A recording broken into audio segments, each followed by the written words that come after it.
Alrighty, we're back, and we're just having a look here at some shade planters.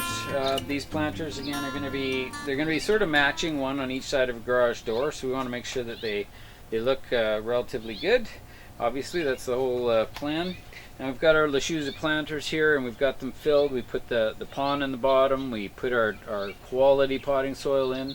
We've also added in some slow release fertilizer into the soil.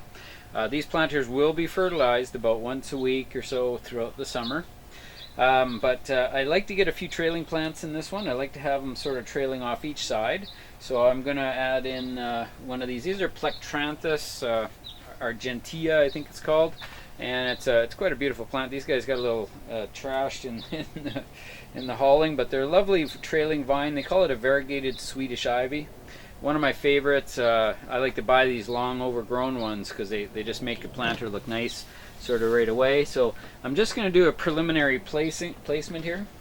Here's another nice little vine that I like to use in planters. They call it Nepeta is another name. This has a really nice fragrance to it, and it's quite a nice one.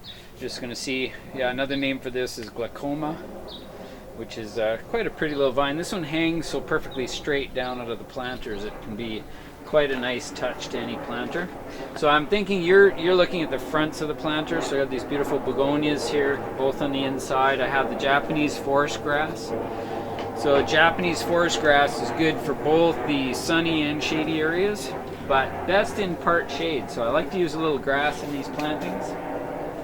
I also like to use some of these beautiful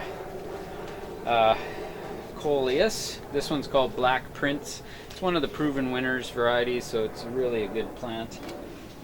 Most of the proven winners plants are outstanding. So I'm going to place these up. These two plantings again should match, relatively balanced. And again, you can see this one's really dripping with water, and that's okay because it was a bit on the dry side. So I'd usually have a bucket with a little bit of water in the bottom, and I just drop plants in it as I'm working, and that gives the plants a chance to really absorb the water to make sure they're fully established. And then when I plant them, I usually just lightly rough the roots just a little bit. I don't want to be damaging the roots too much, so just very light teasing of the roots. So we're just going to place these in. Again, this is just a preliminary placement, and it's just going to give us a little bit of an idea of what we're going to be looking at. And then before I actually solidify this planting, I always stand where you are and have a close look. Have a look inwards to see what it's looking like. So this is another beautiful little Coleus. It's called Serena. It's just a brilliant yellow color. So I like to have a little bit of Serena in there. Keeping all my tags. Now these beautiful Colocasias. This is a black leafed one. It's just a beautiful thing. Some people call it elephant ears. It's a great plant for these types of plantings to give you a little bit of height, a little background there. So I always like to keep it in the back. And this is where a bigger planter allows you some dimension as you go towards the front. I also have these beautiful Heucheras. Another beautiful Heuchera. This one is called Milan. So Heuchera Milan. It's got a beautiful foliage on it, and it actually has some little pink blooms as well. We're going to pop one of those in each planter. And again, this is still a little bit preliminary, and this is giving us a little bit of background flower power.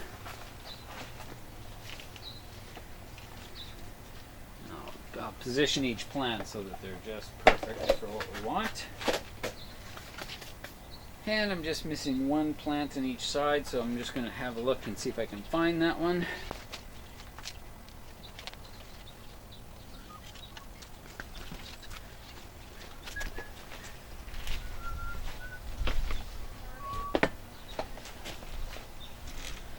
There we go. Now we've got quite a blast of color going on here.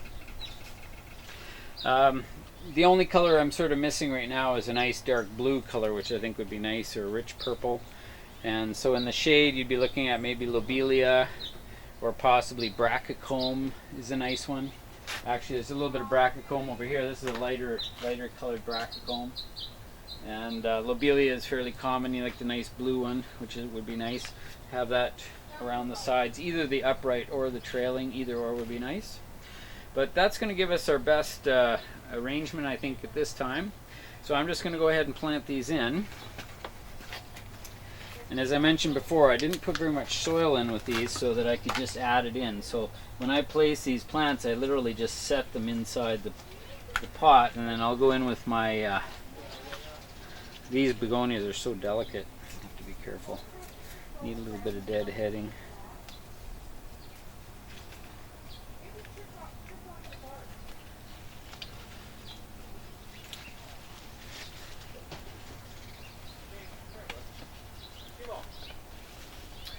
There we go.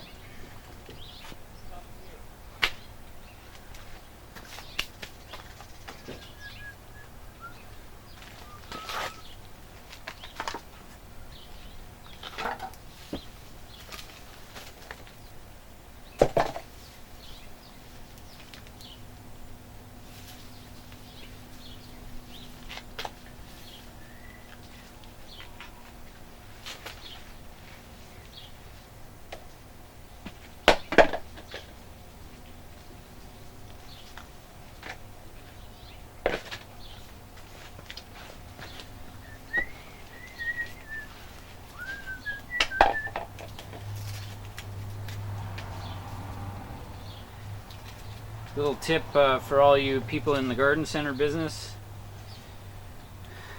If you're working in a garden center and you're doing some work, a little bit of weeding, a little bit of tidying up, always whistle while you work.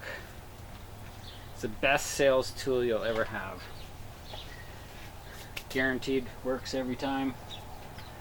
There we go, we got pretty much all our pots off of those ones. We'll do the same on this side. These planters are fairly symmetrical. There's a little bit of slight difference between them. I always buy these overgrown begonias. Sometimes you get them on sale because they look too big and floppy, but that's actually not a bad look, you know, when you're doing a planter. To have something that's a little bit floppy is okay.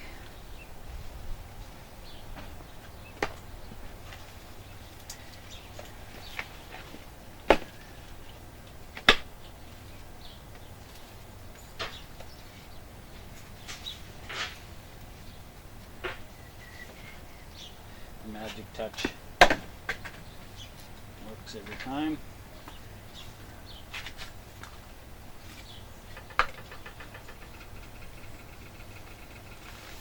Grass is, you always put your hand on the top, flip it upside down, and just let the weight of the soil pull the pot off. There we go. This Japanese forest grass is a real beauty. It's great for planters. Hakonechloa macra Aureola. This one is called, yeah, Aureola. It's a nice one. Japanese forest grass comes in green, straight gold, 2 or 3 different variegated colors. Might even be a lighter white sort of color as well. So there's our basic layout, and now I'm just going to add some soil in. So I'm going to bring over some soil so I can scoop it in there.